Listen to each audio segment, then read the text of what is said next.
सबका सत्यानाश, सबका बेड़ा गर्क और सबका कल्याण मोदी साहब कर रहे हैं।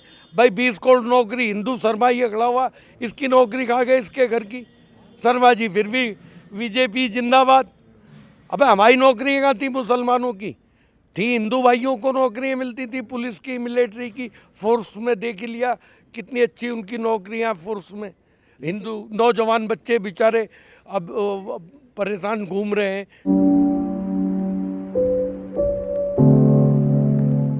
सर क्या लग रहा है जिस तरीके के राजनीतिक हालात है, लोकसभा चुनाव भी आने वाला है, ईवीएम को लेकर भी जनता में एक रोष है, क्या कहेंगे? कल आपने प्रोग्राम किया था नॉर्थ एवेन्यू में ईवीएम को लेकर।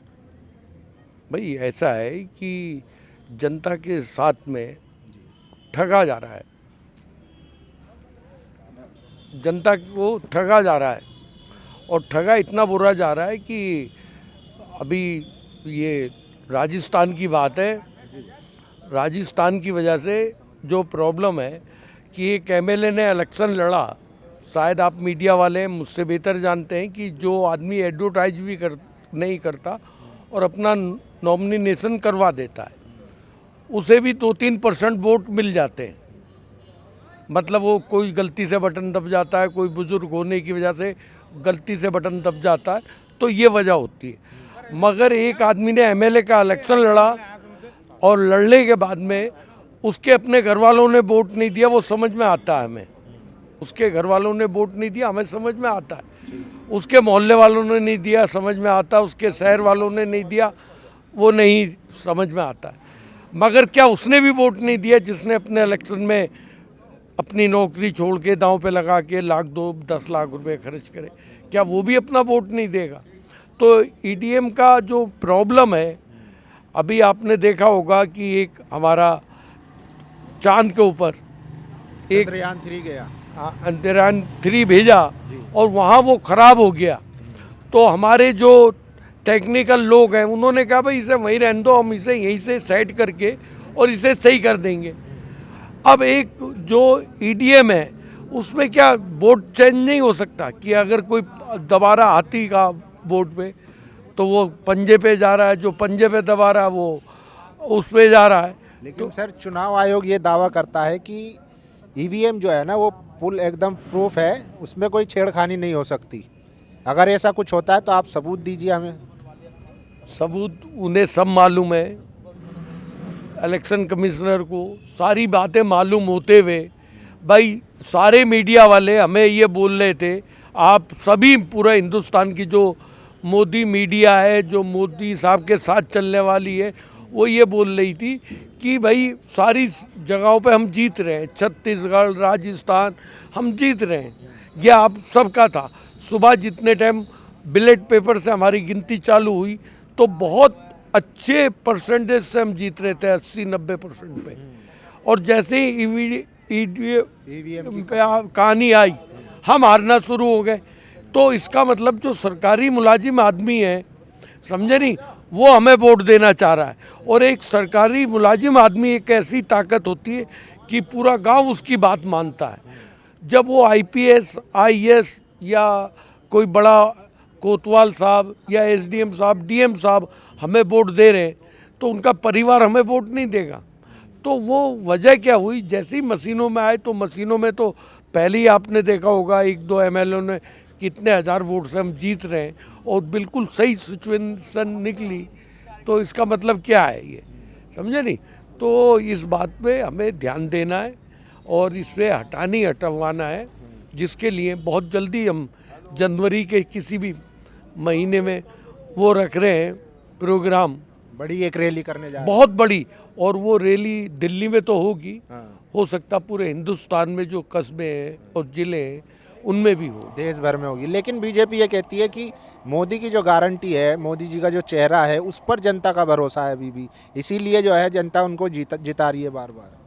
ऐसा है। मोदी साहब ने वाकई में बहुत अच्छे आदमी है, बहुत अच्छे काम करे मोदी साहब ने और सारे वायदे उनके पूरे हुए। ये तो मुझसे बेहतर आप जानते हो भाई, 15 करोड़ का वायदा पूरा हो गया, 15 लाख का ये वायदा पूरा हो गया ना। वो तो जुमला जानते हो ना, आप जानते हो ये वायदा उनका पूरा हो गया ना मोदी साहब का, कि गरीब आदमी को हम उसका किसानों का जो वो लोन है वो माफ़ करेंगे, वो मालूम नहीं कर दिया उन्होंने।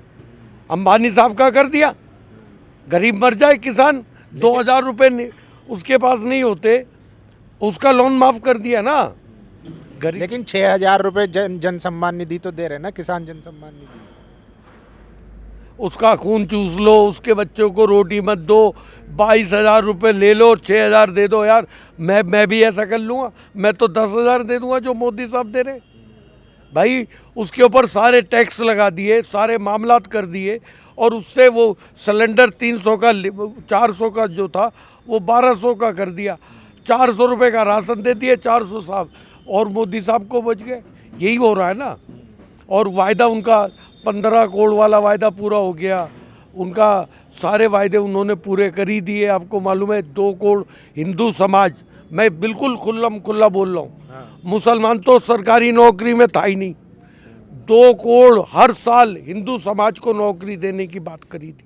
मैं सभी हिंदू समाज से बात करना चाहता हूँ और कहना चाहता हूँ कि 20 करोड़ नौकरी मोदी साहब से ले ले, और मैं भी मोदी साहब के साथ था, दोबारा से आ जाऊँगा। दोबारा से जाएंगे? हाँ, अगर 20 करोड़। लेकिन आप हिंदू की बात कर रहे हैं, मोदी जी तो कहते हैं हम सबका साथ, सबका विकास, सबका विश्वास वाले। हाँ, बिल्कुल सही कहते हैं, सबका सत्यानाश, सबका बेड़ा गर्क और सबका कल्याण मोदी साहब कर रहे हैं भाई। 20 करोड़ नौकरी, हिंदू शर्मा ये खड़ा हुआ, इसकी नौकरी खा गए, इसके घर की। शर्मा जी फिर भी बीजेपी जिंदाबाद। अबे हमारी नौकरियाँ कहाँ थी? मुसलमानों की थी, हिंदू भाइयों को नौकरियाँ मिलती थी, पुलिस की, मिलिट्री की, फोर्स में देख लिया कितनी अच्छी उनकी नौकरियाँ फोर्स में। हिंदू नौजवान बच्चे बेचारे अब परेशान घूम रहे हैं, डिग्री लेके घूम रहे हैं। तो लेकिन प्राइवेट सेक्टर में ग्रोथ जो है वो बड़ी है कहीं ना कहीं। आज का युवा जो है एक छोटा सा स्टार्टअप करता है और महीनों बाद, सालों बाद जो है करोड़पति बन जाता है, चाय बेच के, पकौड़ा बेच के। सही बात है, अगर सभी पकौड़ा और चाय बेचने लगें तो पकौड़ा और चाय पीने कौन आएगा भाई? ये तो बता दो। चाय बेचने और सभी बेचने लगे, मोदी साहब से कह दो, जिससे अपना घर नहीं संभल रहा वो देश संभालने की बात कर रहा है यार। है घर नहीं संभला मतलब? घर क्या, बीवी कहीं और वो कहीं, उसका क्या लोगे आप बताइए? वो पर्सनल उनका मामला है, क्या पर्सनल मामला? पति पत्नी का, वो कहीं मतलब एक बीवी नहीं समझ रही, वो देश को, जो बीवी का हाल कर दिया वो देश का हो जाएगा भाई। बीवी का हाल क्या हो गया? वो देश का हो जाना है। आज की डेट में मालूम है, जो आदमी के ऊपर 65-70 रुपये हुआ करते थे कर्जे के, आज वो आदमी 2,000 रुपये पे 2 लाख रुपए कर्जे में चल रहा हर आदमी हिंदुस्तान का। ये रोड पे आते हो दिल्ली से यहाँ तक कितना टूल टैक्स लगता है, कभी ध्यान दिया इस बात का? लेकिन सड़कें भी तो बनवा दी ना, ये देखिए आप भाई। जब गाड़ी लेते हो उसका टूल टैक्स नहीं देते हो, सड़क पे चलने के पैसे नहीं देते हो, है? अच्छा, आने वाले टाइम में लोकसभा चुनाव भी आ रहे हैं और बीजेपी पूरा कॉन्फिडेंट है कि हम 400 पार इस बार करेंगे। वहीं दूसरी तरफ कांग्रेस जो है यूपी में यूपी जोड़ो यात्रा कर रही है, तो इसका असर पड़ेगा कहीं, या बीजेपी का जो दावा है वो एकदम सच साबित होगा? बीजेपी 4 सीटें लिया है तो बहुत बड़ी बात होगी। 400 तो बहुत, 4 सीटें भी बहुत बड़ी बात है, या 40 सीटें। क्योंकि अगर जो ममता बनर्जी ने शॉल पहनाई है हमारे अध्यक्ष साहब को, समझे नहीं, और सभी ने उस पर लब्बैक कह दिया, तो मुस्लिम समाज तो कांग्रेस के साथ है ही, समझे नहीं। जाटव समाज और जो शर्मा समाज है वो मैदान में आने वाला है, और एक तरफा जीत। और जब हम हर समाज को वोट देंगे, टिकट देंगे, सारा समाज हमारे साथ जीतेगा। और गठबंधन जो है ये उन्हें, जहाँ से वो चले थे ना 2 सीटों से, कहीं 2 पे ना आ जाए, 2 पे ना आ जाए जी। लेकिन मोदी जी कहते हैं गठबंधन में सारे ठग हैं, जितने भी ठग थे सब एक साथ आ गए, एक अकेले मोदी को हराने। मोदी इकला है। मोदी अगर भाई कुछ दिनों में उनके साथ क्या होने वाला उन्हें नहीं मालूम।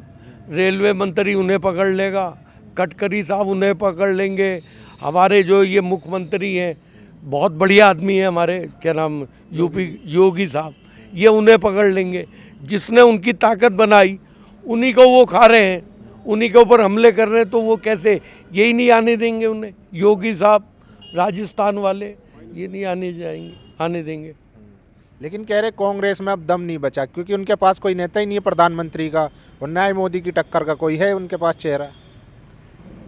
अभी जो हमारे कांग्रेस के अध्यक्ष बनाया है उससे बड़ा चेहरा हो सकता है, राहुल साहब से बड़ा चेहरा हो सकता है, समझे नहीं।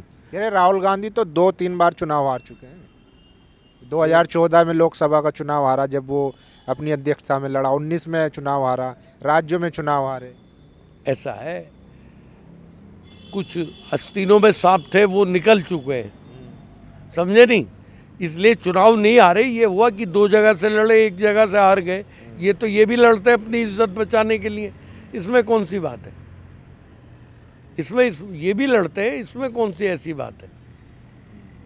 तो फाइनली 24 में 400 पार। कौन पार? बीजेपी को 40 नहीं मिलने देंगे। ये किसान जो है ये पीछे पड़ जाएंगे, इनके बच्चों को रोटियां नहीं मिल रही।